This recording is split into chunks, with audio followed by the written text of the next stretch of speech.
Bom dia, paz, irmãos. Vamos à mensagem de hoje do nosso Bom Dia com a Palavra.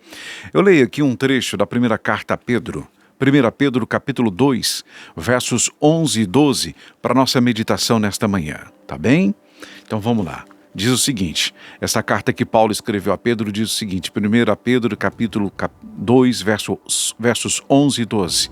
Amados, insisto em que, como estrangeiros e peregrinos no mundo, vocês se abstenham dos desejos carnais que guerreiam contra a alma. Vivam entre os pagãos de maneira exemplar, para que mesmo que eles os acusem de praticarem o mal, observem as boas obras que vocês praticam e glorifiquem a Deus no dia da sua intervenção. Mantendo exemplar o vosso procedimento no meio dos gentios, para que, observando-vos em boas obras, glorifiquem a Deus, diz uma outra versão. Imaginem só, irmãos, as pessoas glorificando a Deus ao observarem o nosso procedimento. Isso é tão sério, né? Isso é tão sério.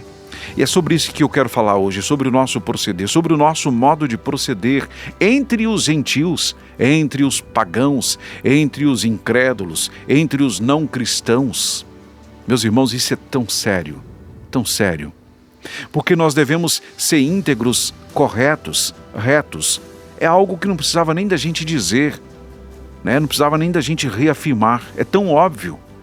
Mas acontece que o óbvio precisa ser dito no nosso meio, porque muitas vezes parece que as pessoas se esquecem, parece que as pessoas não dão a devida importância a tais coisas, a tais afirmações, ao conhecimento dessas afirmações, dessas orientações da Palavra de Deus, que o nosso proceder tem que ser correto, principalmente no meio dos pagãos, dos gentios, dos incrédulos, dos não cristãos, dos ainda não salvos, para que eles possam glorificar a Deus através de nossas vidas.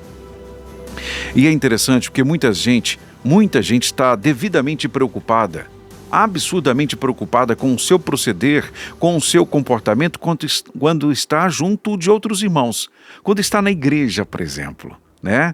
Ter uma postura reta, uma postura de santidade só aos domingos, só durante o culto. Não, nós devemos ser assim, o nosso proceder tem que ser assim o tempo todo, para que Deus seja glorificado através de nossas vidas. Meus irmãos, entendam uma coisa, não há graus de honestidade. Não tem um pouco honesto e um muito honesto. Ou você é honesto, ou você não é. E quando eu digo isso, algumas pessoas acham que honestidade tem a ver com grandes quantias, com grandes valores, com grandes acontecimentos. Não, quando nós somos desonestos em pequenas atitudes, nós estamos sendo completamente desonestos. Não é a quantia, não é o valor que define a nossa honestidade. É a nossa posição, o nosso posicionamento, a nossa atitude. Ou somos ou não somos corretos, íntegros e honestos. Não há grau de honestidade. A gente precisa entender, meus irmãos, que mais importante do que se as pessoas vão observar, se elas vão ver, se elas vão entender, se elas vão pensar algo a seu respeito, o mais importante é que Deus exige e espera de nós honestidade. Deus espera que sejamos honestos. É com isso que nós devemos estar preocupados. Pedro diz que devemos ter uma conduta exemplar. Aliás, eu quero até fazer uma correção aqui, quando eu falei de Paulo. Pedro diz que devemos ter uma conduta exemplar, porque essa é a vontade de Deus. Essa é a vontade determinada por Deus. Para que pela prática, pelo exercício da bondade, do modo correto de viver, nós façamos com que aqueles que são ignorantes ou insensatos se emudeçam, fiquem mudos diante do nosso comportamento.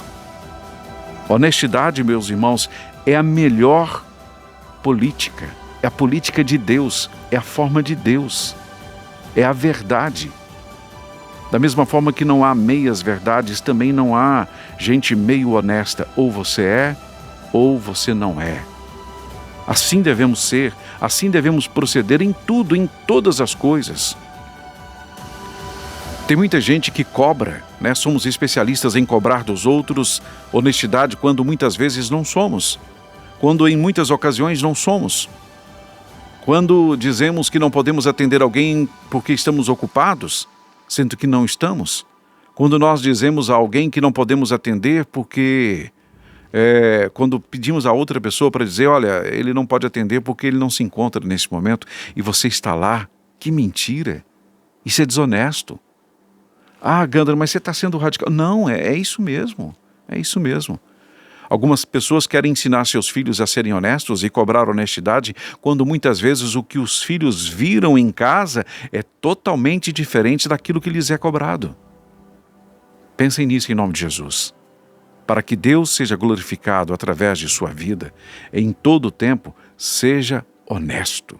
Não dê margem para mentira, para o engano, para o erro, para meias verdades. Não há grau de honestidade. Ou é ou não é. Sério isso, né?